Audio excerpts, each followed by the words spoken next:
नमस्कार दोस्तों, स्वागत है आप सभी का एआर केमिस्ट्री धाम में। दोस्तों, हम डिस्कस कर रहे थे परमाणु संरचना के अंदर बोर एटॉमिक मॉडल की। इसमें पहले अपन ने त्रिज्या निकाल ली है दोस्तों, पोस्टुलेट्स कर लिए थे यानी अभिग्रहित कर ली थी, बोर एटॉमिक मॉडल की त्रिज्या निकाल ली थी, और जो लास्ट क्लास थी अपनी उसमें अपन ने पूरे वेग की गणना कर ली थी दोस्तों। ये पूरे फॉर्मूले जो रेशियो या अनुपात में कैसे होते हैं, उनके किस तरह के क्वेश्चंस बन सकते हैं, ये सारा का सारा मैंने डिस्कस कर लिया था दोस्तों। ठीक है दोस्तों, आज दोस्तों मैं डिस्कस करूंगा बोर एटॉमिक मॉडल की त्रिज्या के बारे में। जैसा कि आपको यहाँ थंबनेल से पता चल रहा है दोस्तों, आपको यहाँ इस चैनल के अंदर जो केमिस्ट्री करवाई जा रही है दोस्तों, वो बिल्कुल निःशुल्क करवाई जा रही है। तो दोस्तों, आप सभी से अनुरोध है कि आप ज़्यादा से ज़्यादा इन वीडियो लेक्चर्स को इस चैनल के माध्यम से जिस बच्चे की हेल्प हो सके उसका आप ज़रूर शेयर करें दोस्तों। दोस्तों, अगर हम आज किसी एक की मदद करेंगे, हो सकता है भविष्य में हमारी कोई और भी मदद करे दोस्तों। इस तरह से हमें अपने साथ साथ किसी और विद्यार्थी की भी हमें मदद करनी होगी दोस्तों। ठीक है दोस्तों, तो दोस्तों स्टार्ट करते हैं आज का नया टॉपिक, जिसमें मैं डिस्कस करूंगा दोस्तों आज बोर एटॉमिक मॉडल की एनर्जी के बारे में, यानी किस तरह से एक ऊर्जा का सूत्र निकलेगा वो मैं आज डिस्कस करूंगा दोस्तों। देखिए दोस्तों, बोर एटॉमिक मॉडल में बोर परमाणु मॉडल, इसमें अपन ने पहले से त्रिज्या निकाल ली है दोस्तों, वेग का फॉर्मूला निकाल लिया है दोस्तों। इन दोनों के जितने भी फॉर्मूले बनते हैं दोस्तों, जिस भी प्रकार के फॉर्मूले बनते हैं वो सारा का सारा हमने पहले से डिस्कस कर लिया है। आज मैं जो डिस्कस करूंगा दोस्तों, वो डिस्कस करूंगा किसी इलेक्ट्रॉन की ऊर्जा जो कि नाभिक के चारों ओर वर्ताकार कोषों में चक्कर लगा रहा है। उस इलेक्ट्रॉन की हमें क्या निकालनी है? ऊर्जा निकालनी है दोस्तों। वर्ताकार कोषों में चक्कर लगाने वाले इलेक्ट्रॉन की ऊर्जा की गणना।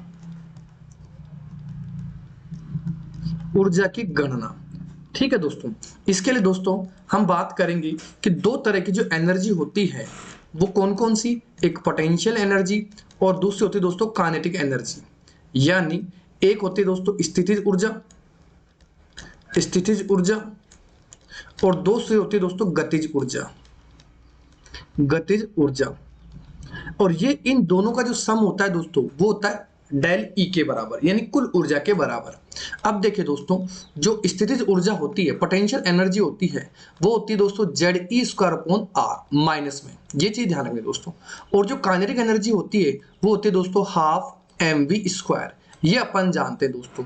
यहाँ कुछ फॉर्मूले हमें ध्यान रखने दोस्तों जो कि नए होंगे, और वो होंगे पोटेंशियल एनर्जी का और काइनेटिक एनर्जी का। कोणीय संवेग mvr इक्वल टू होता है nh अपॉन 2 ये हम पहले से ही जानते हैं दोस्तों। तो दोस्तों अगर मैं कुल ऊर्जा की बात करूं, यहां से देखिए दोस्तों, जो फॉर्मूले यहां बता रहा हूं वो काफी इंपॉर्टेंट होंगे और डायरेक्ट आपसे पूछे जाएंगे दोस्तों। जैसे पोटेंशियल एनर्जी की बात करें तो ये था अपने पास half Z E square upon R plus half M V square दोस्तों, ये अपने पास इनका कुल योग आ गया। अब देखिए दोस्तों, जो एंगुलर मोमेंटम है यानी कोणीय संवेग है, mvr इक्वल टू होता है nh अपॉन 2 है दोस्तों, यही होता है यहां से अपन। दूसरा, सेंट्रीपिटल फोर्स इक्वल होता है सेंट्रीफ्यूगल फोर्स के, यानी केंद्र की ओर लगने वाला बल इलेक्ट्रॉन के लिए बोल रहा है दोस्तों, और केंद्र से दूर लगने वाले बल के बराबर होता है। और ये होता था दोस्तों Z E square upon R square, और ये होता था M V square upon R, ये होता था दोस्तों, हमें ये पता भी है। अब देखिए दोस्तों, यहां से इस आर से आर कैंसिल कर दीजिए दोस्तों, Z E square upon R अपने पास आ जाएगा एम वी स्क्वायर के, यही इक्वल होगा। अब देखिए दोस्तों, यहां जो एम वी स्क्वायर है और यहां जो एम वी स्क्वायर है दोस्तों, इसको अगर मैं इक्वल कर लूं तो एम वी स्क्वायर किसके इक्वल हो रहा है? जेड ई स्क्वायर के। तो यहां से मैं जो कुल ऊर्जा निकालूंगा दोस्तों वो हो जाएगी Z E square upon R plus 1 upon 2 Z E square, ये अपने पास फॉर्मूला बन जाएगा दोस्तों Z E square upon R के। ठीक है, अब देखिए दोस्तों, यहां से आप चाहें तो इसको सॉल्व कर सकते हैं डायरेक्ट, क्योंकि ये पूरी वैल्यू है और ये वैल्यू हाफ है। तो अपन जानते हैं ये जो बचेगी वैल्यू वो मेरे पास बच जाएगी half Z E square upon R. ये कैसे सोल्व किया मैंने, इसके बारे में दोस्तों मैं यहां ले लेता हूं। देखिए दोस्तों, यहाँ अपने पास डेल ई इक्वल टू है minus Z E square upon R equal to plus 1/2 Z E square upon R. दोस्तों यहाँ से Z E square upon R को कॉमन ले लीजिए, यहाँ बच गया माइनस का 1 और यहाँ बच गया प्लस का हाफ। अब आपको समझ में आ गया होगा कि यहाँ क्या बच गया, Z E square upon R, ये बच गया दोस्तों माइनस का हाफ, जिसको आप क्या लिख सकते हैं -1/2 Z E square upon R. तो इस तरह से मैंने यहाँ जो फॉर्मूला मैंने बनाया था दोस्तों, वो इस तरह से मैंने कैलकुलेट कर लिया। तो यहाँ अपने पास एक फॉर्मूला आ गया दोस्तों, जिसमें डेल ई इक्वल हो रहा है -1/2 Z E square upon R के। यहाँ तक बात समझ में आई क्या दोस्तों? फटाफट बताइए दोस्तों, अगर समझ में आ गया दोस्तों तो चैनल को लाइक जरूर कर दीजिएगा। देखिए डेल ई इक्वल टू आ गया -1/2 Z E square upon R के। अब देखिए दोस्तों, यहां से जो बनने वाला क्वेश्चन है वो क्या है, ये मेरे पास कुल ऊर्जा है। क्या है? कुल ऊर्जा। और ये इक्वल हो गया माइनस के 1/2 और Z E square upon R. अगर मैं इसको रख लूं दोस्तों, ऐसे रख दूं, तो अपन जानते थे माइनस का Z E square upon R ये किसके बराबर था? पोटेंशियल एनर्जी या स्थितिज ऊर्जा के बराबर था। तो मैं ये कह सकता हूं दोस्तों कि जो कुल ऊर्जा होगी वो पोटेंशियल एनर्जी या स्थितिज ऊर्जा यानी टोटल एनर्जी होगी, वो पोटेंशियल एनर्जी अपॉन 2 के बराबर हो जाएगी दोस्तों। क्या ये बात समझ में आ गई क्या? क्योंकि मैंने Z E square upon R की जगह मैंने क्या रख दिया? स्थितिज ऊर्जा रख दिया दोस्तों। क्या ये बात समझ में आ गई आपकी? इसको मैं 1 नंबर देता हूँ, इस फॉर्मूले को मैं सेकंड फॉर्मूला दे देता हूँ। ऐसे ही दोस्तों अपन जानते हैं कि जो Z E square upon R है वो किसके इक्वल हो रहा था? एम वी स्क्वायर के। अपन जानते हैं दोस्तों। तो यहाँ से दोस्तों, यहाँ से मैं अगर ये रखूं Z E square upon R की जगह एम वी स्क्वायर, ये वाला, अब ये कहां से आया दोस्तों? ये अपन पहले से यहाँ से कैलकुलेट कर चुके हैं दोस्तों। यहाँ से देखिए ये वाली, ये चीजें हम पहले से डिसाइड कर चुके हैं, कैलकुलेट कर चुके हैं दोस्तों। ठीक है दोस्तों, कंफ्यूजन नहीं होना है दोस्तों। अब देखिए दोस्तों, ये अपने पास बन गया del E square equal to -1/2 M V square. अब बताइए दोस्तों, अगर मैं इस माइनस साइन को बाहर ले लूं तो ये बच गया मेरे पास हाफ एम वी स्क्वायर। और अपन जानते हैं हाफ एम वी स्क्वायर किसके बराबर था? काइनेटिक एनर्जी या गतिज ऊर्जा के बराबर था। यही था क्या दोस्तों फॉर्मूला? तो मैं ये कह सकता हूं कि जो कुल ऊर्जा होगी, टोटल जो ऊर्जा होगी, कुल ऊर्जा, वो बराबर हो जाएगी दोस्तों माइनस काइनेटिक एनर्जी के। बताइए दोस्तों, ये 3 फॉर्मूले, पहला ये, दूसरा ये वाला और तीसरा कुल ऊर्जा के बराबर गतिज ऊर्जा माइनस गतिज ऊर्जा, ये तीनों पॉइंट समझ में आ गए कि दोस्तों? फटाफट बताइए दोस्तों। ठीक है, चलिए आगे चलते हैं दोस्तों। तो अपने पास अब अपने को निकाल रहा था किसी इलेक्ट्रॉन जो कि नाभिक के चारों ओर चक्कर लगा रहा है, उस इलेक्ट्रॉन के लिए बोर ऊर्जा का मान क्या होगा? तो देखिए दोस्तों, डेल ई इक्वल टू अपने पास आ गया -1/2 Z E square upon R. अब देखिए बोर एटॉमिक मॉडल में अपन ने आर की वैल्यू पहले से निकाल ली थी, N square H square upon 4 pi square Z E square M, ये अपन ने पहले से ही निकाल लिया था दोस्तों। अब यहां से इस आर की वैल्यू रख दीजिए दोस्तों, ये -1/2 Z E square upon N square H square, और ये जो वैल्यू होगी वो ऊपर चली जाएगी दोस्तों, 4 pi square Z E square M हो जाएगा। क्लियर है? यहां से चाहे तो आप 2 से इस 4 को सिंप्लीफाई कर सकते हैं। ठीक है, ये जेड और ये जेड, ये दो जेड स्क्वायर हो जाएगा और e की पावर 2 e की पावर 2 e की पावर 4 हो जाएगा। यानी इसको मैं ऐसे लिखता हूं दोस्तों, Z E square upon N square H square into 2 pi square Z E square M, जिसको मैं आगे सोल्व करूं तो -2 pi square Z square e की power 4 m upon N square and H square. तो ये अपने पास एनर्जी का फॉर्मूला आ गया दोस्तों। एक तो ये फॉर्मूला अपने को याद रखना है दोस्तों। ठीक है, अब देखिए दोस्तों, यहाँ जो वेरिएबल है वो जेड स्क्वायर और एन स्क्वायर है। इसके अलावा पाई कांस्टेंट है, e की पावर 4 कांस्टेंट है, m कांस्टेंट है, एच स्क्वायर प्लांक कांस्टेंट ये भी कांस्टेंट है। तो मैं ये लिख सकता हूँ दोस्तों, -2 पाई स्क्वायर e की power 4 m upon H square into minus Z square upon N square, और ये वैल्यू कांस्टेंट है। तो मैं लिख सकता हूं दोस्तों, ई समानुपाती हो गया Z square upon N square के। ये दोस्तों आपके लिए ऑब्जेक्टिव फॉर्मूले बन गए हैं दोस्तों। ध्यान रखना दोस्तों, काफी इंपॉर्टेंट है। अब मैं इसको यहां से थोड़ा सा इधर ले लेता हूं दोस्तों, कि अगर इस कांस्टेंट की वैल्यू दोस्तों अपने पास 2 पाई स्क्वायर e की power 4m upon H square, इसकी वैल्यू है दोस्तों माइनस के 13.6 इलेक्ट्रॉन वोल्ट के बराबर होती है। जब अपन इसको सोल्व करते हैं तो ये वैल्यू आती है दोस्तों। तो अब अपने पास जब एनर्जी को निकालेंगे दोस्तों तो ये आ जाएगा माइनस का 13.6 into Z square upon N square electron volt. ये दोस्तों बोर एटॉमिक मॉडल की इलेक्ट्रॉन जो कि नाभिक के चारों ओर चक्कर लगा रहा था उसका फॉर्मूला अपन ने कैलकुलेट कर लिया है दोस्तों। आई होप आपके ये बात समझ में आई होगी दोस्तों। अब यहां से मैं कहूं कि टोटल जो मेरे पास फॉर्मूले आ गए वो कौन कौन से आ गए, तो एक तो आ गया दोस्तों ये 2 पाई स्क्वायर माइनस से दोस्तों आगे साइन में मैं इसको रफ ही कर देता हूं एक बार, यहां से इसको मैं रफ कर देता हूं एक बार। देखिए दोस्तों कौन कौन से फॉर्मूले अपन ने कैलकुलेट कर लिए। एक हो गया del is equal to minus का 2 pi square Z square E की power 4m upon N square और एच स्क्वायर, पहला फॉर्मूला दोस्तों। दूसरा फॉर्मूला दोस्तों यहां डेल ई समानुपाती है किसके, Z square upon N square के। तीसरा फॉर्मूला दोस्तों del E is equal to आ गया minus 13.6 Z square upon N square electron volt.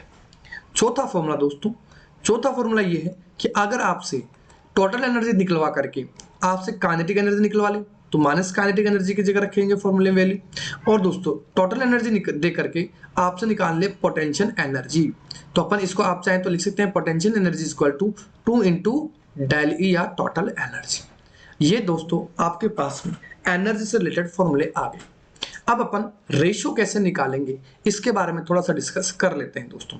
दोस्तों मैंने आज न्यूमेरिकल नहीं लिए हैं, मैं न्यूमेरिकल आपको अगले नेक्स्ट क्लास के अंदर एक साथ कोशिश करूंगा एक साथ करवाने की, मैं एक साथ करवा दूंगा दोस्तों। आगे चलिए दोस्तों, अब मैं बात करता हूं यहां से रेशियो की बात, अनुपात की बात, यानी जो ऊर्जा है उसमें अगर अनुपात पर आधारित क्वेश्चन आ गए तो कैसे करेंगे। तो अपने पास फॉर्मूला था एनर्जी इक्वल टू होता है Z square upon N square के। तो दोस्तों अगर मैं यहाँ जेड को कांस्टेंट रख लूं, फिक्स रख दूं और कोषों की संख्या को वेरिएबल कर दूं, चेंजेबल कर दूं, तो ये मेरे पास E इनवर्सली प्रोपोर्शन जाएगा 1 अपॉन एन स्क्वायर, जिसको लिख सकते हो आप E प्रोपोर्शन एन स्क्वायर। ये भी तो लिख सकते हो, साइन को चेंज कर सकते हो, नेगेटिव साइन है। तो मैं ये कह सकता हूं दोस्तों एक तो कि जैसे जैसे कोस बढ़ेंगी, जैसे जैसे एन की वैल्यू बढ़ेगी, इंक्रीज होगी, वैसे वैसे दोस्तों एनर्जी की वैल्यू भी बढ़ेगी। इसको मैं कुछ इस तरह से ले सकता हूं कि ये मैंने कोसों की संख्या ले ली, ये मेरे पास एन की वैल्यू 1 2 3 4 5 6। अब मैंने कहा कि जैसे जैसे एन की वैल्यू बढ़ती जा रही है दोस्तों, त्रिज्या बढ़ रही है, वैसे अपन जानते भी हैं त्रिज्या के अंदर भी इसको कंसेप्ट को देख चुके हैं। तो जैसे जैसे इलेक्ट्रॉन बढ़ेंगे इस पहले कोस के लिए एनर्जी कोस की संख्या E1 E2 energy E3 energy E4 energy E5 energy E6 है दोस्तों। तो आपको बढ़ते हुए क्रम में एनर्जी का ऑर्डर निकालना होगा दोस्तों। तो आप कुछ इस तरह से इस फॉर्मूले के कंसेप्ट के बेसिस पर आप इजीली ये फॉर्मूला कैलकुलेट कर सकते हैं दोस्तों। ये बात समझ में आ गई क्या। अब देखिए दोस्तों यहां से मैं आगे लेता हूं, अपने पास E inversely proportion 1 upon N square आ गया। अगर दोस्तों ये अलग अलग एनर्जी लेवल्स की बात की जाए, E1 इनवर्सली 1 अपॉन N1 के लिए और E2 इनवर्सली, ये माइनस का साइन है दोस्तों, माइनस 1 अपॉन N2। तो दोस्तों जब मैं इनका रेशियो निकालूंगा E1 अपॉन E2 करूंगा दोस्तों, E1 अपॉन E2 करूंगा तो एक तो प्रोपोर्शन साइन के कांस्टेंट, यानी जो कांस्टेंट वैल्यू होगी वो कैंसिल आउट हो जाएगी और ये नेगेटिव साइन भी कैंसिल आउट हो जाएगा दोस्तों। तो अपने पास ये बच जाएगा दोस्तों N1 स्क्वायर है दोस्तों, N1 स्क्वायर, ठीक है। ये हो जाएगा E1 upon E2 equal to 1 upon N1 square upon 1 upon N2 square. इसको आप चाहें तो इसको लिख सकते हैं दोस्तों N2 square upon N1 square, यानी E1 upon E2 is equal to हो गया दोस्तों N2 square upon N1 square. ये तो आ गया दोस्तों एनर्जी का रेशियो जब अपन Z कांस्टेंट रखें और कोषों की संख्या को अपन वेरिएबल रखें दोस्तों। ये बात समझ में आ गई। ठीक है दोस्तों, अब दूसरी बात करते हैं, जब z कांस्टेंट न रख करके कोस की संख्या को कांस्टेंट रखें, तो अपने पास फॉर्मूला था Z square upon N square, यानी ई समानुपाती माइनस का Z square upon N square. अब दोस्तों एन की वैल्यू को मैं क्या कर देता हूं, फिक्स कर देता हूं, तो मेरे पास फॉर्मूला बच जाएगा ई समानुपाती माइनस जेड स्क्वायर, यही है जिसको आप लिख सकते हो 1 अपॉन जेड स्क्वायर भी लिख सकते हो। यानी ये कहना चाहता है कि जैसे जैसे किसी परमाणु क्रमांक बढ़ता जाएगा, परमाणु क्रमांक बढ़ता जाएगा, वैसे वैसे एनर्जी क्या होती जाएगी दोस्तों, कम होती जाएगी। दोस्तों ये क्वेश्चन आपके last year RPSC first grade 2020 में पूछा जा चुका है दोस्तों, काफी इंपॉर्टेंट था, very very important. Hydrogen, lithium, sodium और पोटेशियम के लिए ये पूछा गया था कि यहाँ इनकी एनर्जी का ऑर्डर क्या होगा। तो मैंने कहा जैसे जैसे परमाणु क्रमांक बढ़ता जाएगा उनकी एनर्जी घटती जाएगी, यानी ऑर्डर था दोस्तों ये वाला, hydrogen is greater than lithium, lithium is greater than sodium, sodium is greater than potassium. ये आंसर था दोस्तों, और ये आरपीएससी फर्स्ट ग्रेड में आ चुका है दोस्तों, ऑलरेडी आ चुका है। अब आप सोच सकते हैं दोस्तों कि जो पैटर्न मैं लेके चल रहा हूं वो पैटर्न इजीली आपके एग्जाम को 100% क्रैक करेगा दोस्तों, और ये क्वेश्चन आप एग्जाम ओरिएंटेड ही है जो मैं मैटर करवा रहा हूं दोस्तों, और 100% आपको ये मैटर दोस्तों आपके एग्जाम के लिए काफी हेल्पफुल होगा। ठीक है दोस्तों, तो दोस्तों अब मैं बात करता हूं इसके रेशियो की। तो E1 समानुपाती 1 अपॉन Z1 ले लूं, और दूसरी कंडीशन में दोस्तों E2 समानुपाती 1 अपॉन Z2 ले लूं। स्क्वायर था दोस्तों, स्क्वायर लगाना है अपने को, स्क्वायर जरूर लगाना है। अब मेरे को रेशियो निकालना है, तो E1 अपॉन E2 कर दूंगा। ठीक है दोस्तों, अब देखिए दोस्तों यहां मैंने n कॉन्स्टेंट रखा है, ये अपने को पता होना चाहिए। तो समानुपाती समानुपाती से कैंसिल हो जाएगा एक तो, और ये नेगेटिव से नेगेटिव साइन, यानी जो बचेगा 1 अपॉन Z1 स्क्वायर, सॉरी दोस्तों 1 अपॉन Z1 था, इसको चेंज करो, ये अपने पास था नेगेटिव के हिसाब से, मैंने वापस लिख रहा हूं दोस्तों 1 upon E1 equal to minus का Z1 स्क्वायर था, और E2 equal to minus Z2 square. अब रेशियो निकालेंगे दोस्तों E1 अपॉन E2, ये थोड़ा सा रफ कर लीजिएगा दोस्तों, इसको मैं कर देता हूं यहां से रफ कर देता हूं इसको, ये मैंने थोड़े से मिस्टेक कर दी थी दोस्तों, कोई बात नहीं, होती जाती है, अपने बड़े बड़े देशों में छोटी छोटी बातें होती रहती हैं दोस्तों कभी कभार। चलिए दोस्तों आ जाते हैं अपने टॉपिक पर। ठीक है, तो यहां से मैंने इनका रेशियो निकालने की कोशिश की है दोस्तों। ठीक, अब देखिए दोस्तों यहां से ये क्या हुआ। ठीक है दोस्तों, अब ये नेगेटिव से नेगेटिव कैंसिल हो जाएगा, और प्रोपोर्शन के बाद में जो प्रोपोर्शन साइन होगा वो भी कैंसिल हो जाएगा, तो मेरे पास बचेगा Z1 अपॉन Z2 स्क्वायर।